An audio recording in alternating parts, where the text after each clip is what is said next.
Hello, I am Sarantoy. Today I am going to read The Kingdom of Wrenly, number 8, The Secret World of Mermaids. Let's read by George Jenkins, illustrated by Robert Maker. 1741293.9 The Kingdom of Wrenly. Go then. Chapter 1. My turn. Swish, swish, swish. Prince Lucas and his best friend Clara swept turtle leaves and bits of straw into a corner of Ruskin's lair. They wanted the cave to be clean and perfect when Ruskin returned. Ruskin was in the island of Crassus for the week. He was perfecting his firebreathing skills and grown the waters overseeing Ruskin's training. Had told Lucas that being around other dragons every once in a while was good for him. Look at all the cobwebs, cried Clara, pointing at the shadowy corners of the lair. This place looks more like a home for spiders than for a dragon, said Lucas. They turned their brooms upside down and began to brush the webs from the corner of the lair. Spiders scurried into the cracks between the stones. I can't wait until Ruskin can go on more adventures with us, Lucas said. Me too, agreed Clara. I wonder what land we'll discover next. Well, wherever it is, answered Lucas, I'm going to be the one to discover it. Clara stopped sweeping the words for a moment. Why do you say it like that? She asked. Lucas shrugged. I don't know. I guess it's because you always discover everything first, he said. I'm not trying to, whispered Clara. It's just because I know my way around the kingdom for all the bread deliveries I've done with my father.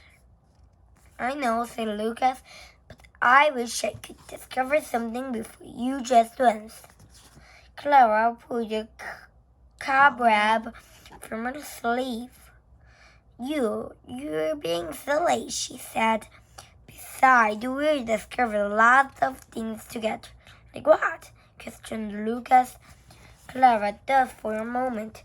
How about the time we found the bridge in the stirless forest, remember? She said. We collected the healing Vicks berries for Ruskin. Lucas shook his head. But don't forget it was your friend who showed us the bridge, he protested. I would never have discovered it if it weren't for you. Why does that matter? Asked Clara. Because we never would have found the bridge and saved Ruskin's life if you had been friends with Bran. Clara rested her broom against the wall. She didn't want her best friend to be upset with her, even if it was for a silly reason. Well, don't worry, she said, pulling off a cobweb. I know you'll uncover many mysteries before me. Just keep your eyes open. Lucas nodded. You bet I will, he said. Chapter 2. The Raft. What do you want to do today? Asked Clara as two birds on the palace steps. Discover new land, said Lucas. Clara rolled her eyes. Beside that, she said. Lucas looked toward the water. Want to build a sandcastle? He suggested. Clara smiled. No, that's more like it. she said.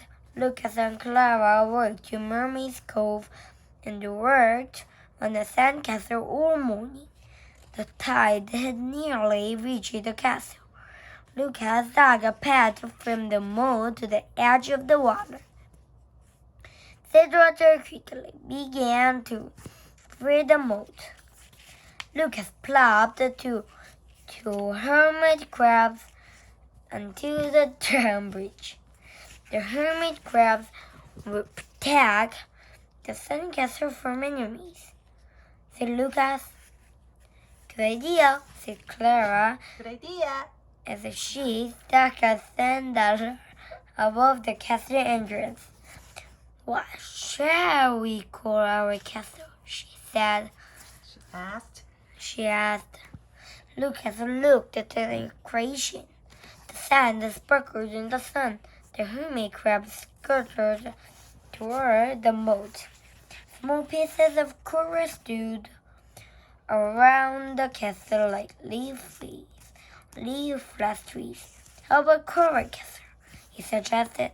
Clara smiled and brushed the loose strands of hair from her faces with the back of her hand.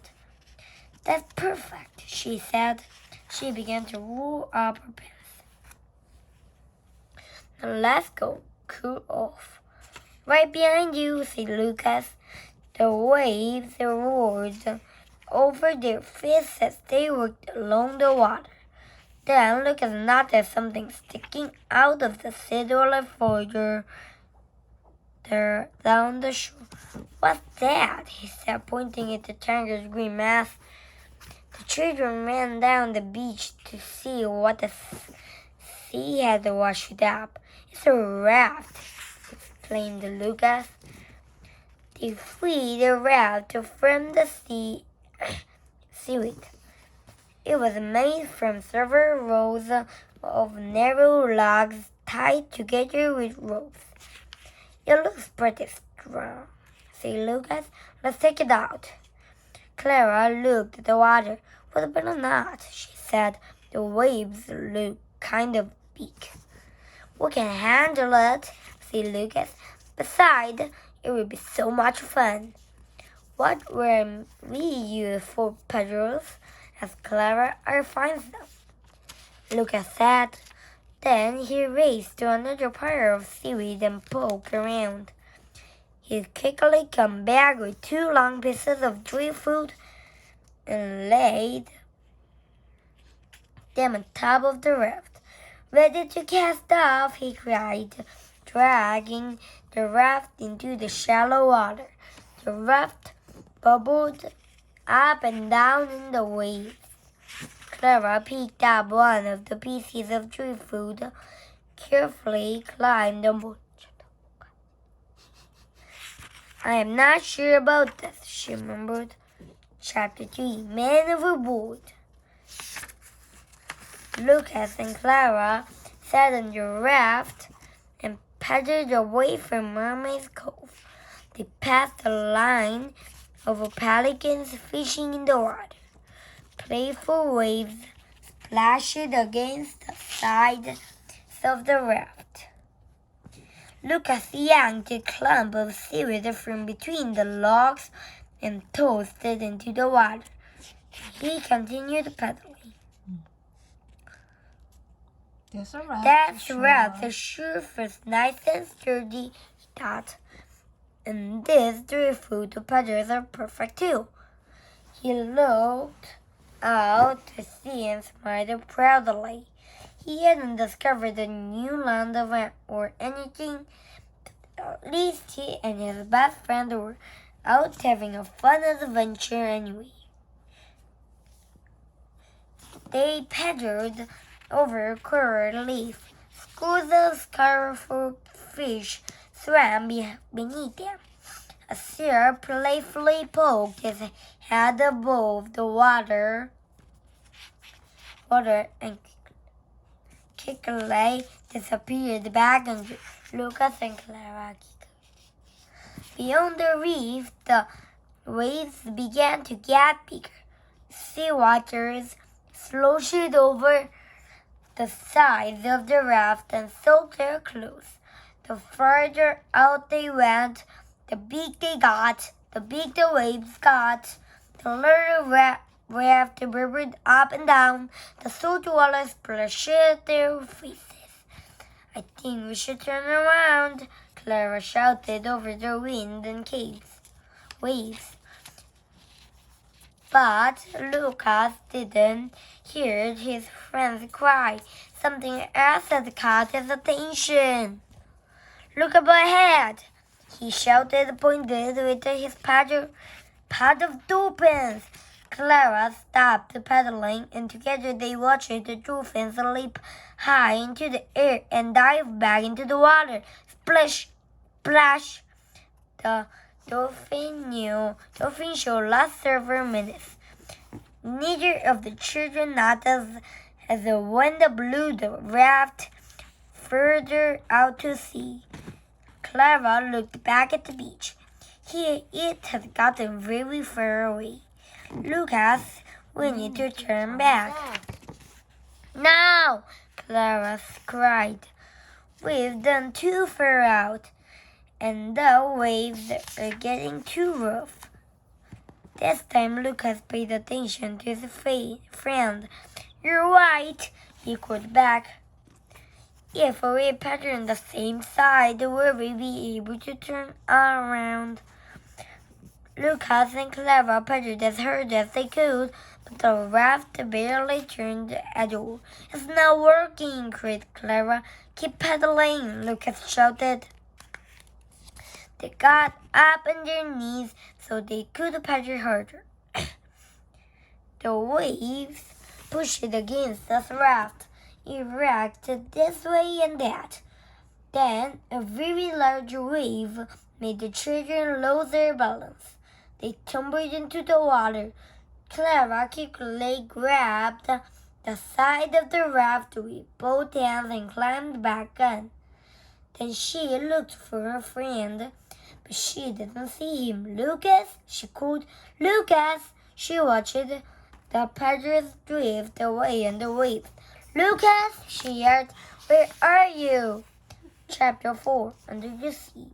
Really? Do you want to keep going? Yeah, I want to read until chapter 5. Wow. I read chapter 5 and done. Okay. Lucas plunged deep into the sea. The water bubbled past him as he sank below the surface. Down and down he went. He opened his eyes as he feared. What he saw was ancient time. There on the ocean floor stood a magical kingdom made of shimmering coral. I must be dreaming, he thought. He stared at the glittering towers, arches, and bridges beneath them. Mermaid? He noticed a young mermaid with long, flowing black hair peeking out from behind one of the windows. Mouth dropped open. This must be the kingdom of the mermaids, he exclaimed to himself. The mermaid girl smiled at him. Lucas tried to smile back, but he needed to get to the surface and fast. He was running out of air. He spied the bottom of the raft and began to swim toward it. It suddenly looked very far away. Then he laughed at something grab his arm. And there next to him was the mermaid girl from the window. Sorry. She flicked her tail and swam Lucas back to the world of Wolf. As soon as his head broke the surface, he heard Clara's cries. Lucas! Shouted Clara when she saw her friend. Lucas grabbed hold of the raft. His clothes felt heavy as he pulled himself on board. Oh, thank goodness, she cried. Are you okay? I think so, Lucas said, gasping for breath. Then he looked toward the shore. Mermaid's Cove was almost completely out of sight when to get back for we lost sight of the mainland. He said, "Let's lie down on the stone benches and paddle with our hands." They both lay down and paddled like sea turtles. The little raft began to move forward. Then it began to pick up speed. We're moving faster than we're paddling, shouting Clara. "Something must be pushing us." Lucas shouted back. "Maybe it's the dolphin," Clara said. "Maybe," said Lucas, "you're a mermaid," he thought. The raft slowed down as they approached the beach. Lucas looked over his shoulder. He thought he saw a mermaid tail flash in the sun and then appear underwater. The children jumped off the raft and worked the rest of the way to shore.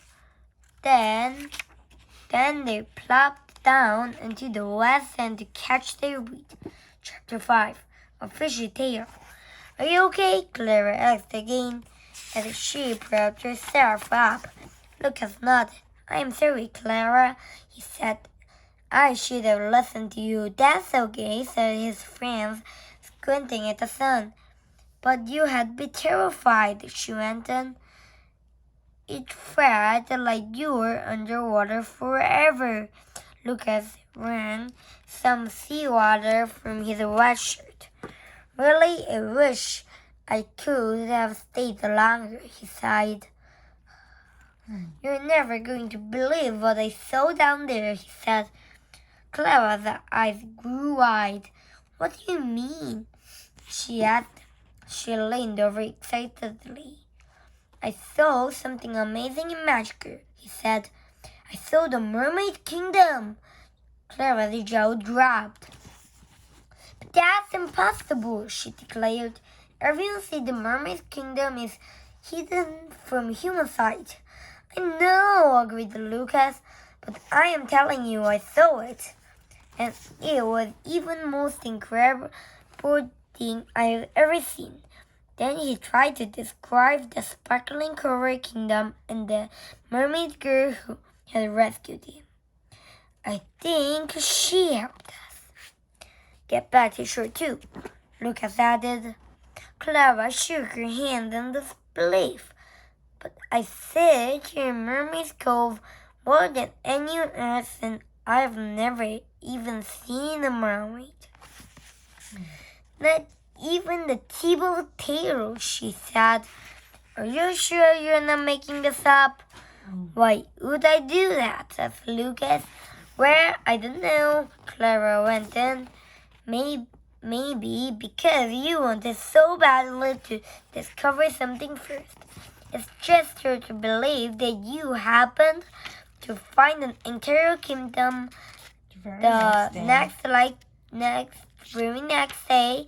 "I see your point," said Lucas, "but I promise I'm not making this up."